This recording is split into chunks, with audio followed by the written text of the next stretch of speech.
Japan. Haneda Airport, Tokyo. August the 12th, 1985. 6 p.m. Japan Airlines Flight 123 prepares for takeoff. Destination, the city of Osaka, 400 kilometers away. At the controls is First Officer Yutaka Sasaki. Keeping a close eye on him is Masami Takahama, one of JAL's most experienced training captains.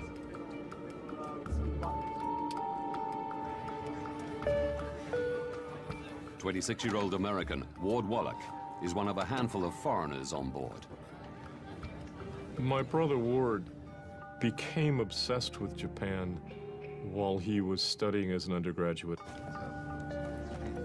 Now a postgraduate student in Tokyo, Ward has embraced Japanese life despite standing out. Ward dwarfed his Japanese friends. To me, he looked like Christopher Reeves. He looked like Superman.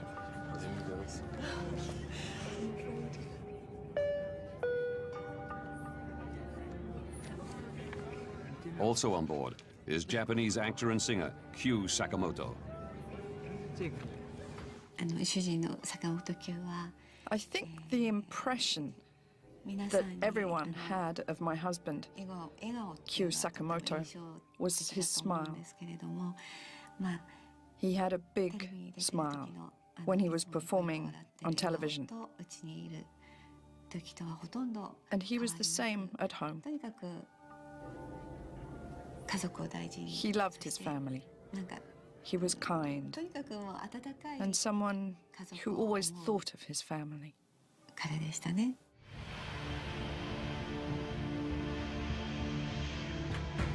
6:12 p.m. Haneda Airport Tower gives JAL 123 the all clear to take off.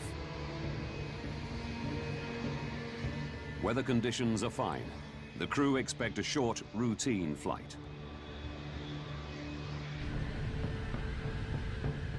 The Boeing 747 begins climbing to its cruising altitude of 24,000 feet.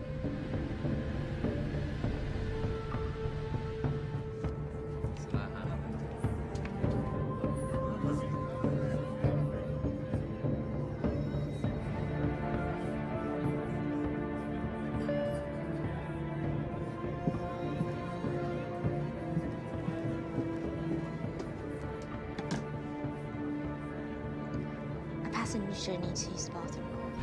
Be careful, please. Make it quick. 6:24 p.m.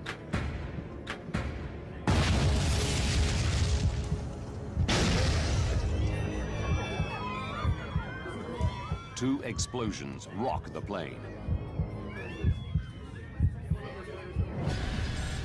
Something exploded. The gear door. Check the gears. The aircraft's flight controls don't respond.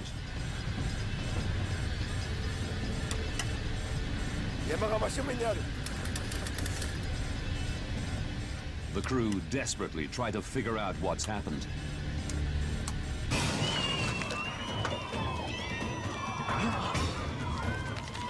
Cabin pressure drops.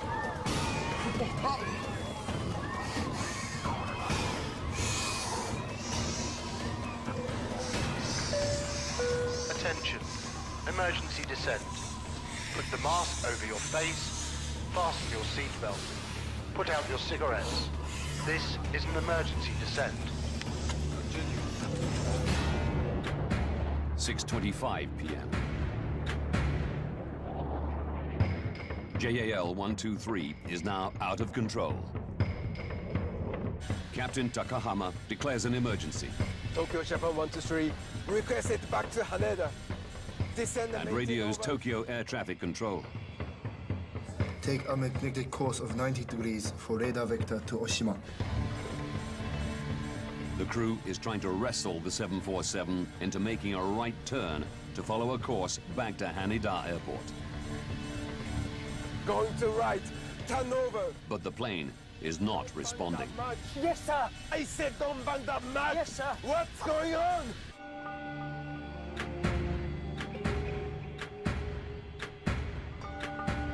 Tokyo Air Traffic Control radios JAL 123. Japan 123, please confirm you have an emergency. That's affirmative. What is the nature of your emergency?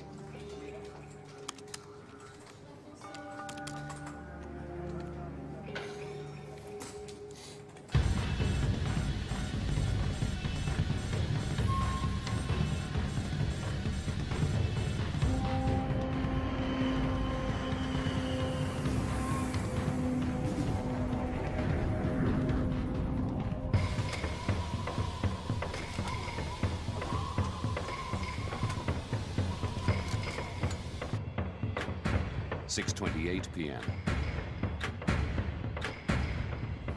Japan Air 123, fly heading 090, radar vector to Oshima. The plane appears to be heading away from Tokyo Haneda Airport. Japan Air 123, Roger, understood.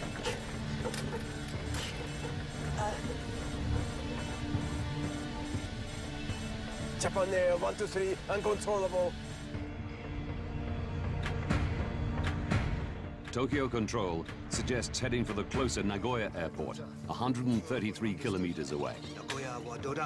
Your position is 72 miles to Nagoya. Can you land in Nagoya?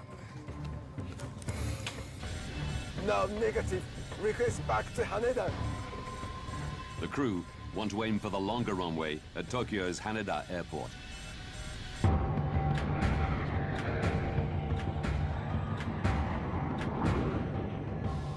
The aircraft is still above 20,000 feet. Passengers are struggling to breathe.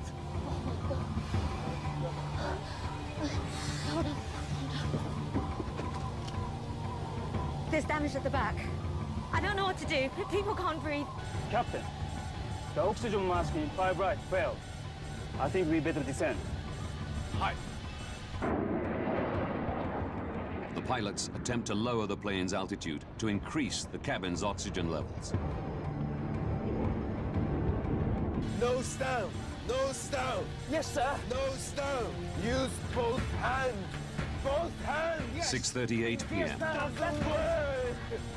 How about putting the gear down?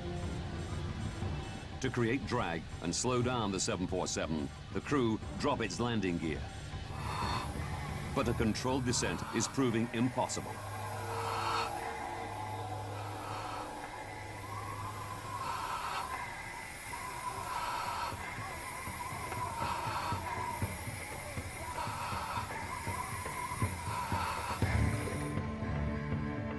Tokyo Air Traffic Control follows the plane on radar. Over the next 3 minutes, the aircraft does a complete 360-degree turn, losing altitude all the time.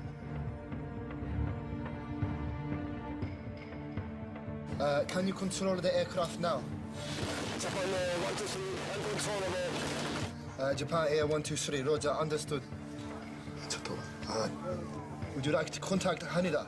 Keep it as it is. This may be hopeless.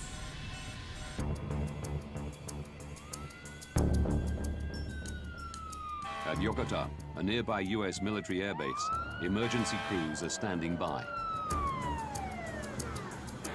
Japan Air 123, Japan Air 123, full approach on guard. If you hear me, squawk 5423. Is the gear down? 6:47 p.m. The plane has dropped to 7,000 feet. But with little control over its heading, the pilots now face new dangers. Hey, there's a mountain ahead. JAL 123 is now miles off course, deep in the mountainous region northwest of Tokyo. Turn right. There's a mountain there. Take control to the right. Right turn. Right turn, that's right. We could hit the mountain. Yes, I The crew battle to lift the aircraft out of danger. Left turn. Put the power on. Left turn now. Left turn.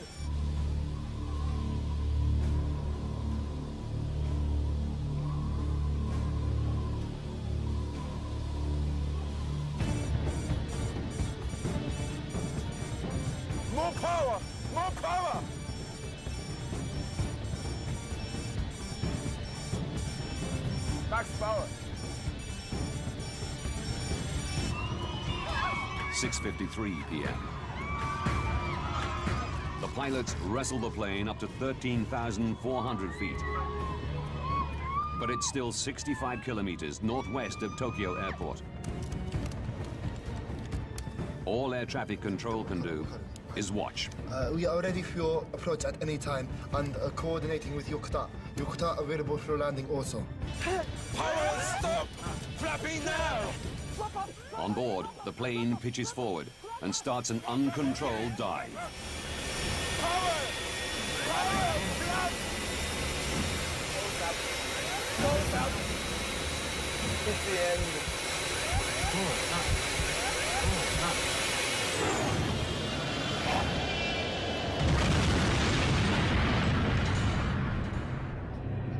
Japan Air 123, do you read? Japan Airline 123, do you read? The plane disappears from radar. 123, do you read?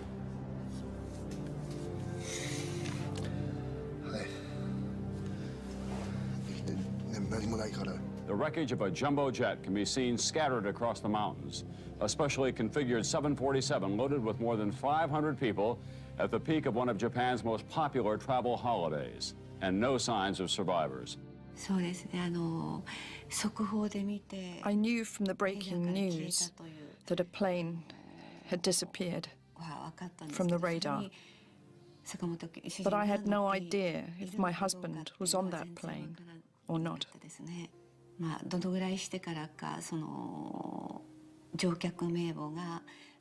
I can't remember how much later it was when we were able to read out the passenger list. When it was announced on television, when I heard it, I knew for certain he was on that flight. How can I put it?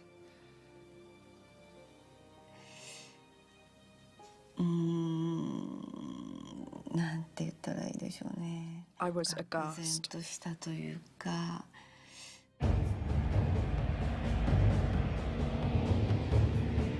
Just 18 minutes after the plane disappears, a U.S. Air Force C-130 locates the wreckage on a ridge of Mount Osutaka, 100 kilometers northwest of Tokyo. It radios the Japanese authorities with coordinates.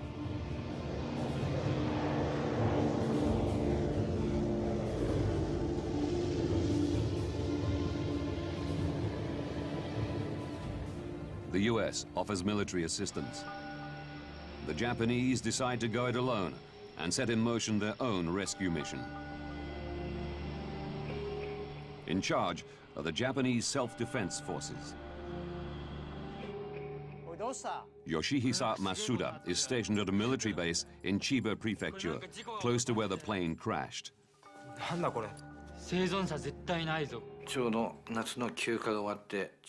It was just as I returned to headquarters after my summer leave. The base was in uproar. I asked a colleague what was going on, and I was told that the whereabouts of a JAL flight were unknown. The night the plane crashed, the base was put on standby, and people were saying that we were probably going to go out. A Japanese helicopter sent out reports no sign of survivors.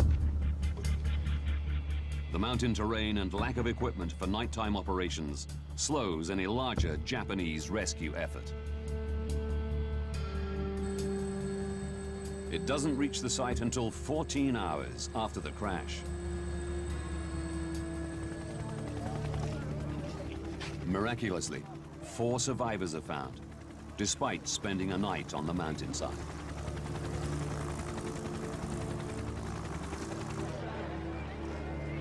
But 520 people are dead, including Q Sakamoto and Ward Wallach.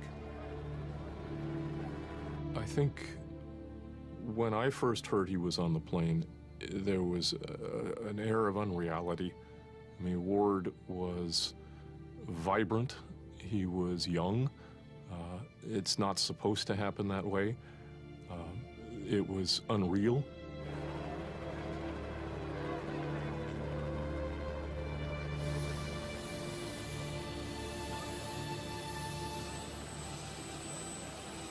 Shortly after the crash, survivors recall hearing the screams of passengers in the wreckage dying out during the night. Physicians at the scene note some of the injuries they found would not have been fatal if help had arrived sooner.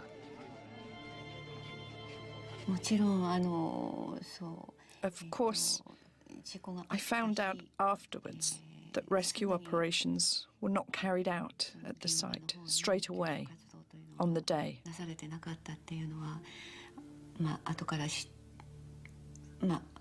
But they should have gone straight away. Why? Why did they take their time?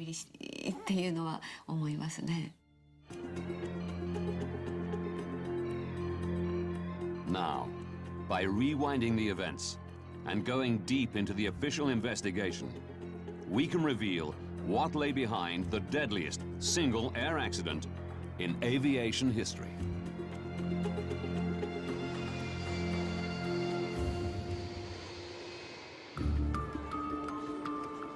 The Japanese Aircraft Accident Investigation Committee is responsible for investigating the crash.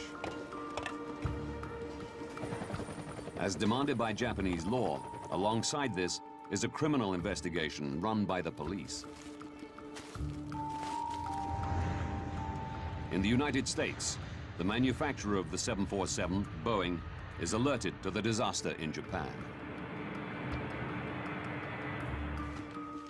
John Purvis was a member of Boeing's Air Safety Investigation Team in 1985.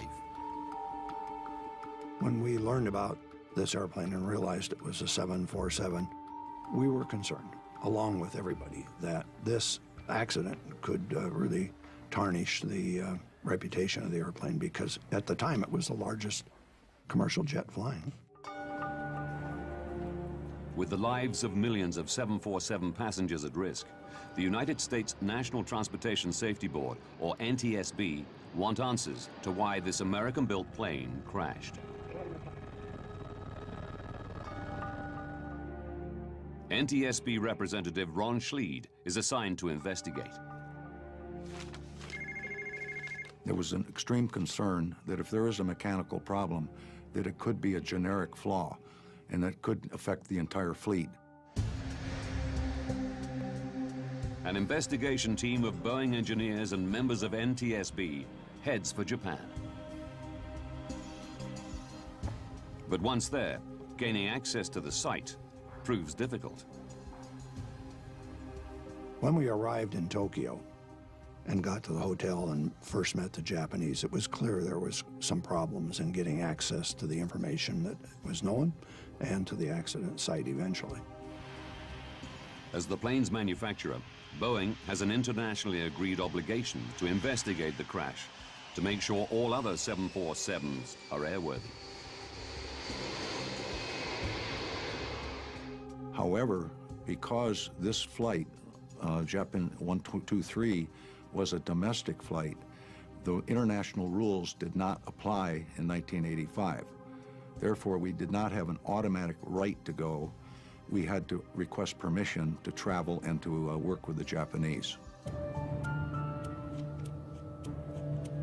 Whilst the Americans wait for police permission to access the crash site, Japanese air accident investigators share with them JAL 123's cockpit voice recordings.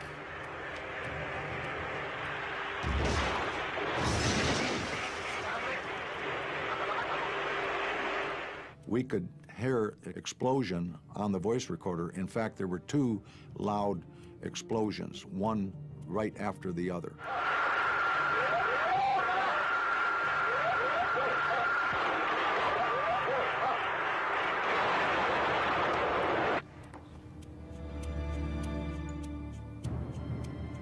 Survivors confirm there was an explosion at the back of the plane,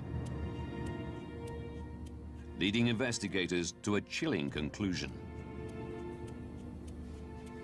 Worldwide in the 1980s, there had been several terrorist acts, hijackings and bombings of airplanes.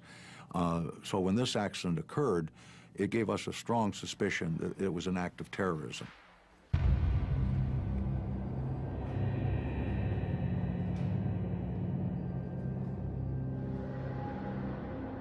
we were very highly suspicious that this was a bomb. Further evidence of a possible bomb detonation comes to light in Sagami Bay, 153 kilometers south of the crash site.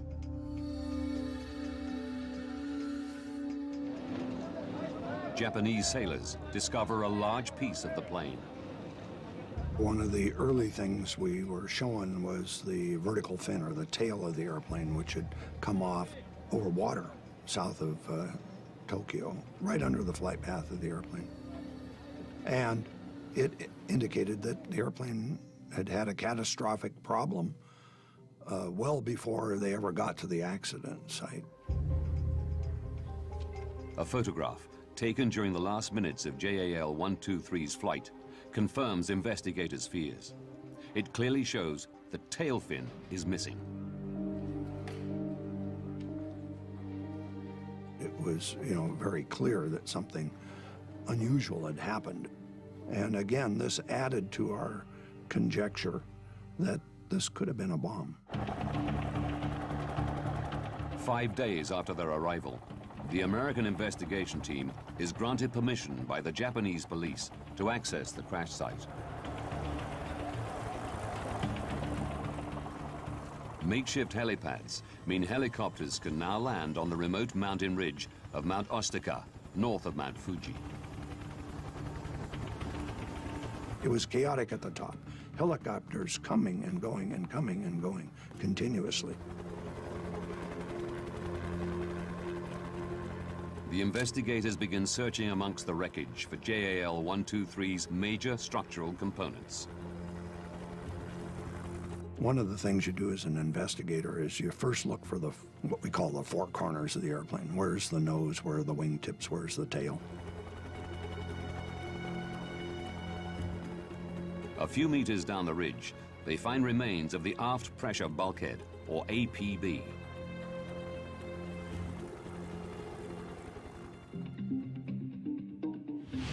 This circular structure is made of a series of overlapping metal plates riveted together. Sitting between the cabin and tail section, it's designed to stop pressurized cabin air escaping through the back of the aircraft.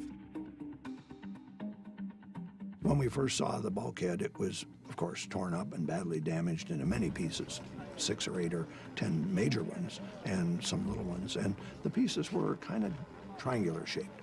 They ran from the center of the bulkhead out to the edge, something like a chunk of an umbrella. The investigators study the APB for the telltale signs of bomb damage. A bomb leaves very distinctive evidence on the metal when it explodes. It has so much energy that's more energy than you can generate in an actual aircraft crash. But most of the bulkhead wreckage displays damage consistent with a high-speed impact. One of the general observations when metal is ripped apart, it'll leave a distinctive, what I call a sawtooth shape of a fracture, and it's just ripped apart. We saw evidence of that in the aft part of the aircraft and in most of the aft pressure bulkhead debris. It certainly wasn't caused by a bomb. Looking closer, they discover some unusual damage. There was one piece of the bulkhead that showed curious characteristics different than the rest of the wreckage from the bulkhead. In one area, 2 pieces had separated in a very straight line, as opposed to the rest of the bulkhead, which had been torn and ripped in overload. It just separated or failed differently, and I wanted to know why. The team want to examine the bulkhead section in their lab, but the police refuse permission, as their investigation to establish whether a criminal act is responsible for the crash is still ongoing. Because in Japan, the criminal investigation takes precedence over a safety investigation, This caused difficulty for the safety team to gain access to the accident site, to gain access to other data, including the wreckage that fell off the airplane. It complicated and delayed some of the safety investigation because the criminal investigators were in charge. The team invent an ingenious way around the problem. Boeing came up with a procedure to take replicas of the fracture surfaces, essentially a tape, like adhesive tape, that they would put on the fracture surface. It would not damage the fracture surface. It would take a mirror image of replica of the fracture, and then that could be examined in a laboratory. The investigators examined tape imprints and field sketches taken from the bulkhead section, displaying the unusual damage. It appears one bulkhead plate has sheared off along the line of rivets, joining it to its neighbor. This metal had torn through these holes. I thought I had detected fatigue, and what we were seeing on the bulkhead was our eureka moment. It was the golden bullet.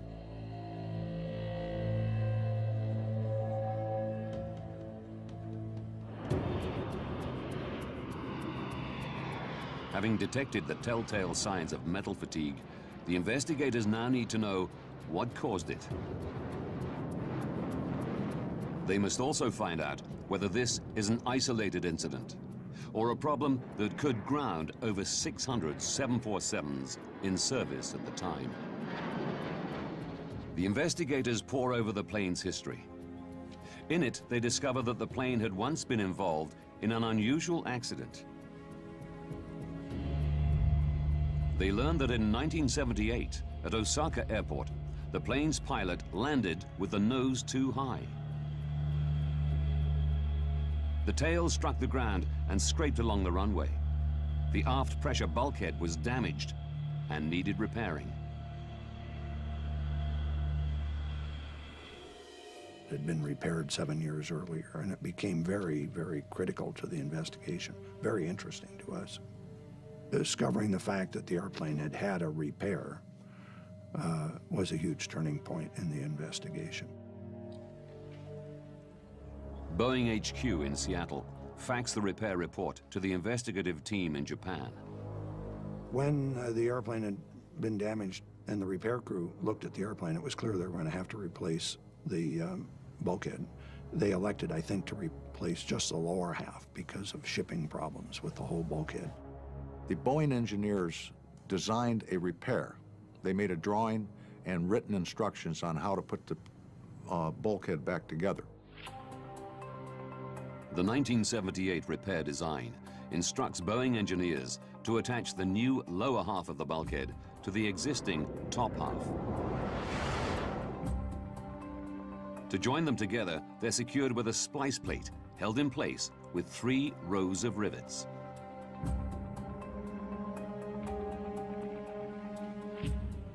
As the unusual metal fracture sheared off along the line of rivets, the investigators' suspicion falls on the join between the splice and the bulkhead's 2 halves.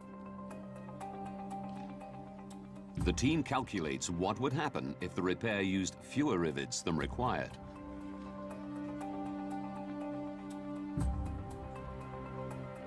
One of the scenarios we considered during our discussions was, what if the repair to the bulkheads was done improperly? One of the team members did a mathematical calculation, if that were true, and it determined that the bulkhead would fail at about 11,000 cycles.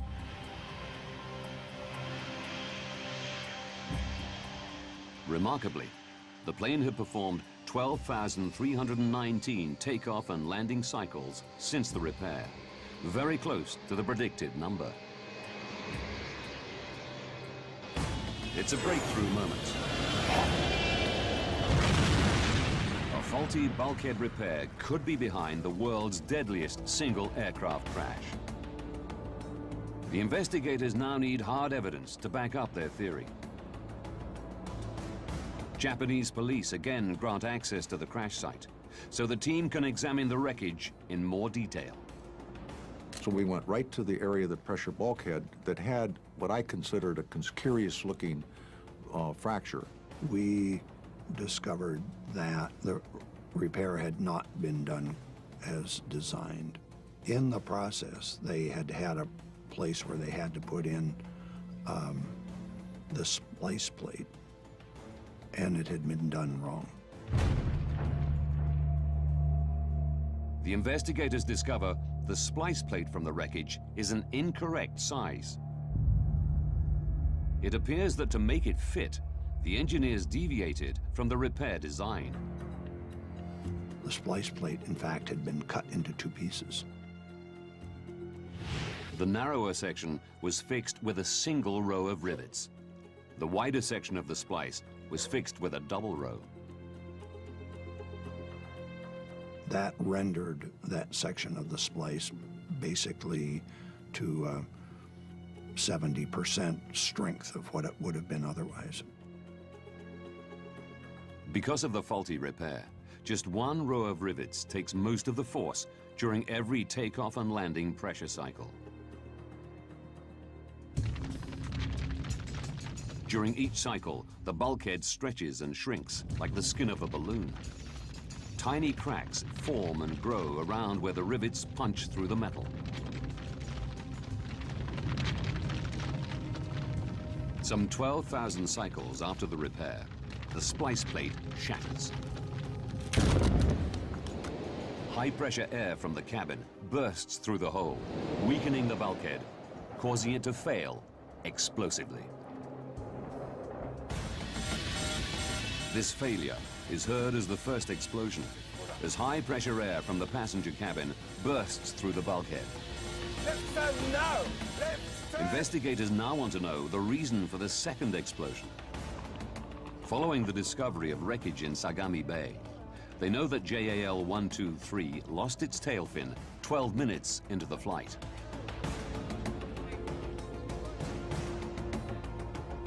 Revisiting the flight recorder, they realize this is around the same time that both explosions are heard, leading the team to an astonishing conclusion.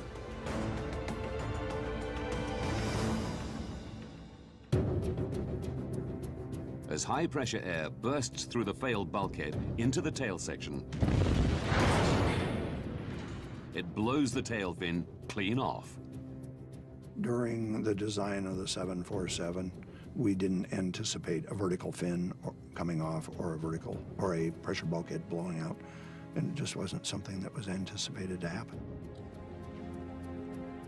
The investigators must now find out how an exploding bulkhead and lost tail fin led to the pilots losing control and the plane crashing.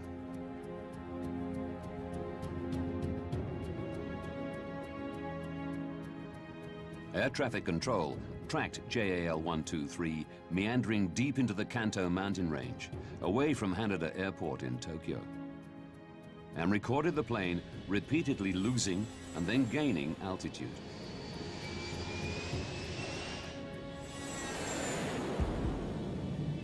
Through plotting the plane's flight path, the investigators recognize a familiar pattern, a type of aircraft motion called a phugoid.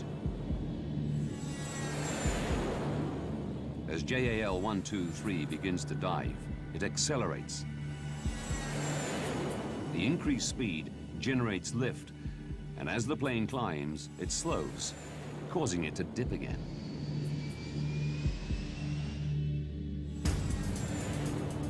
The investigators know this phugoid motion is indicative of an aircraft with inoperable control surfaces.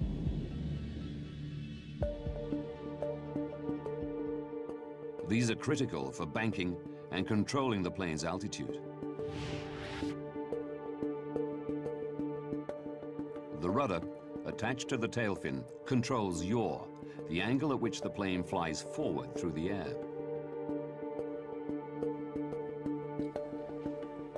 Loss of a rudder alone will not lead to phugoid motion, but major damage to a plane's hydraulic system will. Large modern airliners, all the flight controls are boosted by hydraulic pressure. There's no way the pilot has enough strength to move the flight controls through cables and pulleys like in the old days. So the hydraulic systems power the flight controls. The team realized JAL 123's hydraulics were critically damaged during the bulkhead's explosion. To get the 4 hydraulic systems up into the vertical fin and to the rudders, all 4 have to go up there. And that means they have to run through the pressure bulkhead to start with, and they have to run up into the vertical fin. As the tail fin rips off, it severs critical hydraulic lines. The aircraft is paralyzed. Once they lost the vertical fin and the hydraulic systems, the pilots were only able to minimally control the airplane with engine power. The airplane continued to fly in circles, up and down, virtually out of control. This explains why the plane flies in a phugoid motion. Why the crew have extreme difficulty controlling the plane's descent. And why it cannot turn back to Haneda Airport and instead descends deep into the Kanto mountain range.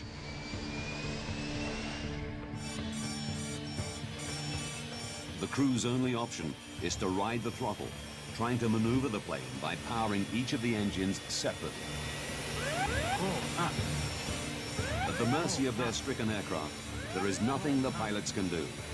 A crash is inevitable.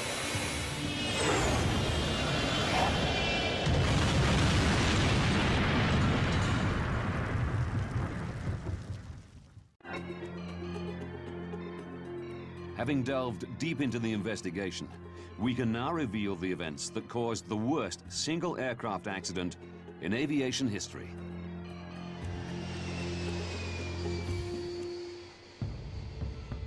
June the 2nd, 1978. 7 years to disaster. A JAL Boeing 747's aft pressure bulkhead is incorrectly repaired following a tailstrike incident, leaving it critically weakened. 6:12 p.m., August the 12th, 1985. 44 minutes to disaster. The same JAL plane takes off from Haneda Airport, Tokyo.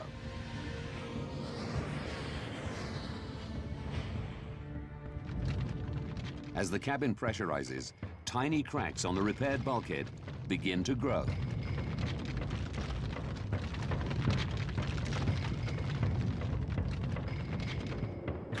"32 minutes to disaster.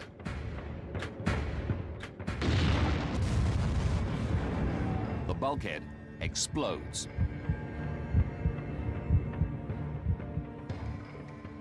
Pressurized air blasts into the plane's tail section, ripping off the tail fin and severing the hydraulic lines. 31 minutes to disaster. Captain Takahama declares an emergency. The pilots fight to control the aircraft, unaware that their basic flight controls are permanently disabled.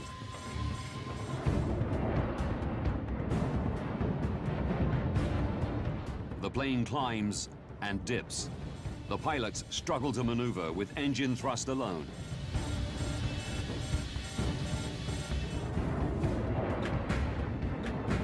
Eight minutes to disaster. Turn right. The pilots guide the plane down to 7,000 feet. Right. But it's now in the heart of the Kanto mountain range.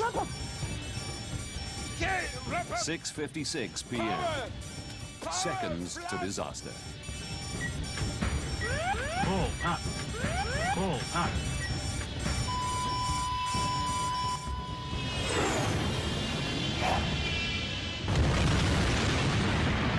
But the tragedy isn't over. Testimony from one survivor reveals that others also survived the impact.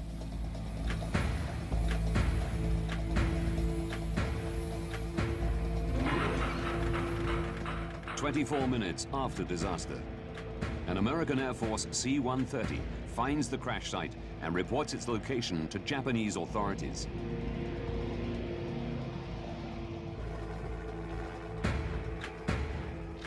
A hovering Marine Corps helicopter offers to drop 2 men onto the mountain. But just a minute later, an order comes through demanding they return to base. 9 a.m., 14 hours after disaster, the first Japanese rescuers arrive on foot at the crash site. How many more passengers could have survived if US forces had been allowed to land becomes a focal point for bereaved relatives. To this day, there is no clear understanding as to who declined US help. No one in the Japanese self-defense force admits to ordering the US crew to stand down. But in response to the crash and subsequent fallout, the Japanese self-defense forces did purchase helicopters and equipment designed for nighttime operations in mountainous terrain. The disaster also has profound ramifications for Japan's air industry. JAL President Yasumoto Tagaki resigns shortly after the accident. The JAL maintenance manager commits suicide. A terrible price had been paid, and now lessons had to be learned. One of the things I got out of this accident investigation was that the accident really was preventable if the engineering work on the repair 7 years before the accident had been scrutinized a little more carefully and done properly, the accident wouldn't have occurred. Boeing confirmed an incorrect repair caused the failure of JAL 123's bulkhead.